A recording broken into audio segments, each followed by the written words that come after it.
ये ले अम्मी जी चावल। मुझसे चावल नहीं खाए जाते, मेरी तबीयत नहीं ठीक, मुझे रोटी बना दो। आपको पता ना किचन में कितनी गर्मी होती है, रोज रोज मुझसे रोटियां नहीं बनती, आज चावल ही बने हैं। खाने हैं तो खाएं, नहीं खाने तो ना खाएं, वो आपकी मर्जी है। करती हूँ तेरी माँ को फ़ोन। आपने क्या करना है, मैं फोन करके बुलाती हूँ उन्हें।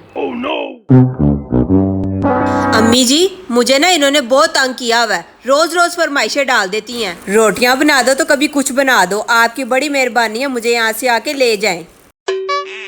माँ सदके जाए, किधर है तेरी सास? वो है मम्मा, आए जरा।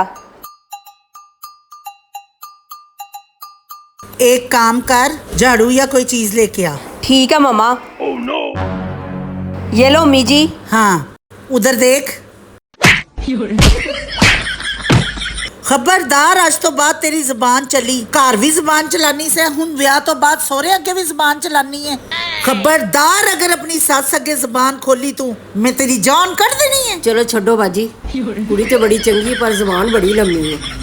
कोई गल नहीं, आज तो बात तुहाडे अगे है बोली ना, तुसी मैनू फोन करना है।